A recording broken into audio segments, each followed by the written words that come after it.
Bon, c'est parti pour cette première journée à Mexico. On est le mercredi 9 octobre 2024.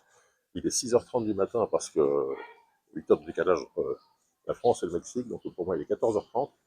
Et donc forcément, c'est un peu tôt. Alors première chose qu'on voit évidemment, c'est ce genre de caoutchouc, un Ficus elastica. C'est une plante tropicale. Et ici, c'est un arbre de rue. Et il pousse très très fort. Vous avez peut-être un dans votre salon. Mais ici, ça pousse très très bien dans les rues. Alors 6h30 du matin, ce qui est étonnant, c'est qu'on a dès le matin comme ça des petits stands de rue, on vend des tas de choses. Et c'est vrai qu'on pourrait se dire que on commence un peu plus tard, mais non, à 6h du matin, ils sont déjà près dans la rue. Autre chose que vous voyez peut-être, c'est qu'il y a pas mal de SDF dans les rues de Mexico. J'ai vu ça hier soir en arrivant.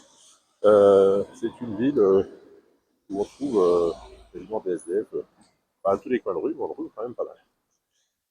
Donc voilà, on va aller chercher un petit déjeuner et puis on va commencer ce séjour au Mexique. C'est parti. Alors quand je vous dis qu'il y a un stand à tous les coins de rue, il n'y a même pas un stand, il y a plusieurs stands à tous les coins de rue. Avec ici, il y a deux stands sur le même coin de rue. Et là, on est sur le stand de Carlos. Carlos, il vend des petits déjeuners, il vend des tamales oaxaqueños, j'imagine que ça veut dire des tamales de Oaxaca. Il vend des verdes, des... Voilà, tout ça, c'est des choses que je connais pas encore, hein, je vais découvrir tout ça.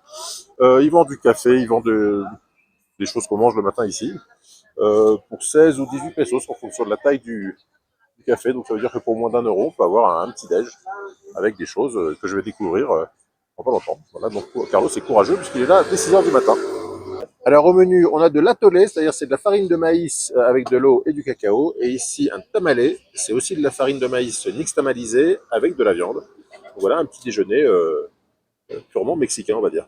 Voilà, il faut noter quand même que le tamalé, il est cuit dans une pâte de maïs. Vous voyez qu'en fait, rien n'est perdu. On fait la farine avec les grains et et la feuille, la spate, sert de contenant pour la cuisson. Voilà, alors ces vendeurs de roues, on pourrait croire que c'est un peu dire l'installation sauvage. Mais en fait, vous voyez qu'ils arrivent tous les matins avec leur petit caddie, avec le stand plié, et ils déplient le stand et ils s'installent, et puis tous les soirs ils repartent. C'est quand même un gros boulot de manutention, on va dire, hein, de tout déballer, de tout emballer tous les soirs. Et donc, ils payent un petit loyer à la ville pour pouvoir travailler sur les emplacements qu'ils ont donc réservés. Alors là, on est devant le palais des Beaux-Arts du Centro de Mexico. Et ce que je voulais vous montrer, c'est en fait la largeur des rues, des rues très très larges. Et surtout ici, le problème, c'est que les feux rouges enfin les feux verts sont très longs. Et quand on attend pour traverser, on peut facilement attendre 3-4 minutes avant de pouvoir traverser, tellement la rue est large, tellement il y a de voitures. Donc les gens patientent sur les bords de la route 3-4 minutes avant de pouvoir traverser.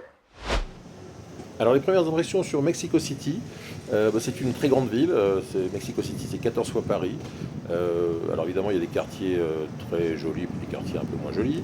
C'est une ville qui a subi un tremblement de terre en 1985, donc il y a parfois des immeubles abîmés, un peu défoncés. Mais globalement, c'est une ville assez animée et sympathique. Alors dans ce petit restaurant, c'est sympathique parce que si on achète un plat, eh ben, on a une margarita ou un morito ou un mezcalita gratos.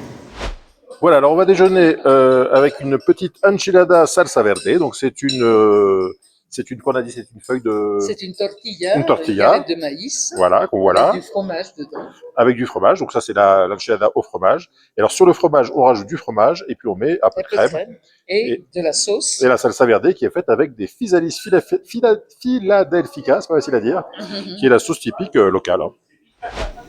Alors, petite pause du côté de Tlalpan. Tlalpan, c'est une des 16 divisions administratives de Mexico. Et Mexico, il y a 20 millions d'habitants, donc évidemment, c'est subdivisé en ce qu'on pourrait appeler des arrondissements à Paris. Et là, on voit que Tlalpan, c'est assez différent du centro, du centre de la ville, parce que c'est beaucoup plus petit village, beaucoup plus petite place, mignon, on va dire. Et je voulais faire cette petite pause à Tlalpan pour voir les fresques murales qui sont sur la mairie de la ville, parce que ce sont des fresques assez typiques. C'est vrai qu'ici, il y a un peu cette tradition de faire de grandes fresques pour rappeler l'histoire du pays, hein, l'histoire des Aztèques, puisque la région de Mexico, c'est vraiment la région où étaient implantés les Aztèques, hein, qu'on appelle aussi les Mexicas. Les Mexicas, c'est le nom de l'ethnie, la tribu qui vivait ici, et qui a évidemment donné son nom au Mexique. Donc sur ces fresques murales, on retrouve toute l'histoire des Aztèques, comment ils sont arrivés, comment ils ont développé la culture du maïs, de la courge, des haricots.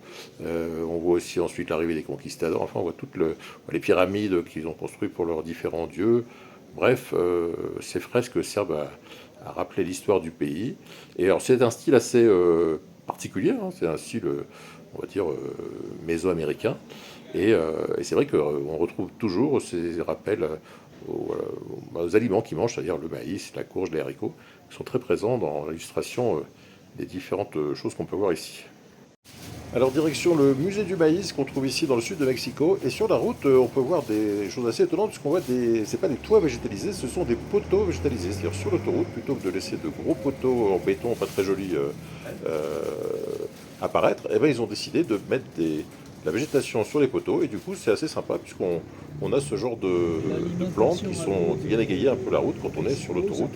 Et c'est peut-être un exemple qu'on pourrait reprendre quand on prend sur les routes françaises, pourquoi pas, hein, c'est toujours plus sympa d'avoir des végétaux plutôt que d'avoir des poteaux de béton. Donc voilà un exemple à reprendre. Alors il faut savoir que Mexico est une île où il y a énormément de musées. Et là, on se retrouve au musée San Cali, qui est le musée du maïs, de l'histoire du maïs. Et on voit qu'à l'entrée, ils ont fait une décoration assez originale, puisque la décoration en question est faite à partir de graines. Alors, c'est des graines de courge, des graines de maïs longs, courts, petits, des graines de haricots. Et tout ça forme une sorte de petite mosaïque de graines. Et c'est assez joli. Et ben voilà, ça peut être une idée à faire, un petit bricolage à faire avec des enfants. Si vous avez beaucoup de graines, de haricots, de maïs, de courge, pour faire ce genre de choses. Alors, dans le musée en question, c'est un musée qui est gratuit. Et si vous avez 2 heures à perdre, si un jour vous êtes à Mexico City, ça vaut le coup d'aller à Chapultepec pour aller visiter ce maïs. On vous raconte tout sur l'origine du maïs, comment le maïs a été, au départ, était une plante qui s'appelait la théocinthe, qui était une plante qui avait que 4 petits grains, qui, au fur et à mesure des développements de l'agriculture, de la sélection des premiers cultivateurs à la cultiver, ont permis de multiplier une plante de 4 grains pour en faire une plante de plus de 500 grains. On va vous raconter tout ce qu'on fait autour de cette culture, tout comment on prépare ce qu'on fait de cette farine de maïs. Enfin bref, il y a tout un tas de choses. Il y a 4 étages, on peut y passer 2 heures tranquillement. Et franchement, si vous avez un peu de temps à passer dans ce genre de visite, je pense que ça vaut le coup d'aller faire un petit tour au musée du maïs de Mexico City à Chapultepec. Alors en fin d'après-midi, retour vers le centre de Mexico. Et vous vous rappelez de ce carrefour que je vous ai montré ce matin avec 2 vendeurs, je trouvais que c'était déjà pas mal. Mais en fin d'après-midi, vers 16-17 heures, ce sont des dizaines de vendeurs qui viennent s'installer dans les rues. Principalement des vendeurs de nourriture qui vendent le repas du soir, hein, des nachos, des tacos, des tortillas, ces tas de choses. Et aussi des tas de vendeurs de babioles. J'ai vu un vendeur de train électrique, un vendeur de pyjama. Bref, ça fait des rues très animées. Alors toujours dans la série combien ça coûte, il y a un truc étonnant, c'est qu'on va avoir une consultation médicale pour 60 pesos, c'est-à-dire moins de 3 euros. Donc c'est quand même assez sympa avec les tarifs pour voir un médecin. C'est pas cher du tout au Mexique. Bon, alors un des gros problèmes du Mexique, c'est que regardez le prix de l'eau minérale, 2 litres 25 pesos, c'est-à-dire un peu plus d'1 euro, 1,20 €. Et si on va avoir le coca, toujours pour 2 litres, et ben on est à 2 litres 5, même 28 pesos. Donc le coca au Mexique est moins cher que le minéral. C'est pas incroyable, mais c'est vrai. Et forcément, ça génère des problèmes d'obésité et tout ce qui va avec, le diabète, etc. Un des gros soucis au Mexique.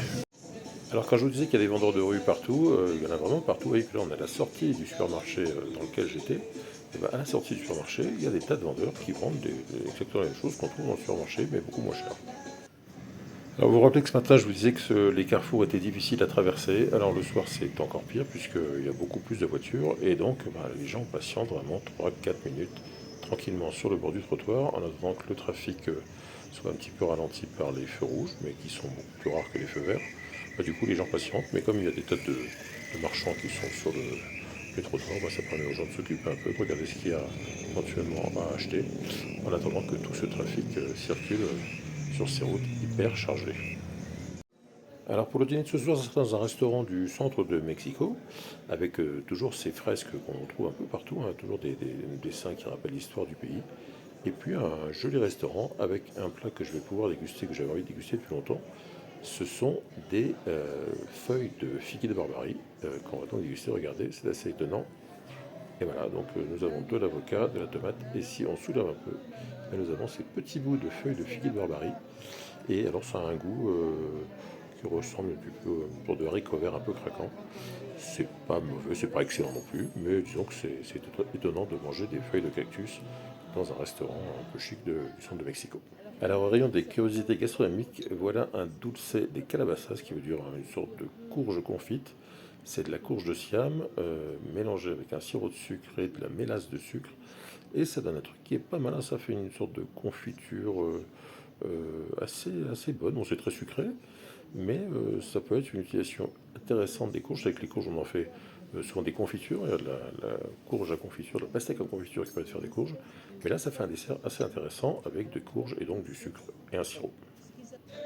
Voilà pour cette première journée. Alors évidemment, c'était difficile de faire une vidéo au Mexique sans musique mexicaine. Il faut savoir que dans de nombreux restos un petit peu touristiques, vous aurez ce genre de musiciens qui viendront égayer la soirée.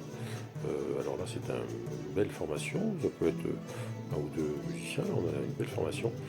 Ils pourront jouer soit des airs de leur choix, soit vous pourrez même leur demander de vous jouer un air si vous connaissez un air folklorique mexicain. Et puis, ils vous demanderont une petite participation, mais c'est normal, hein, pour rémunérer leur travail de musicien. Voilà, j'espère que cette première journée vous aura plu. Si vous avez des questions, des commentaires, c'est juste en dessous. Si vous avez aimé cette vidéo, comme d'habitude, n'hésitez pas à mettre un petit pouce bleu. Et puis on se retrouve très vite pour la suite des aventures au Mexique. Bye bye.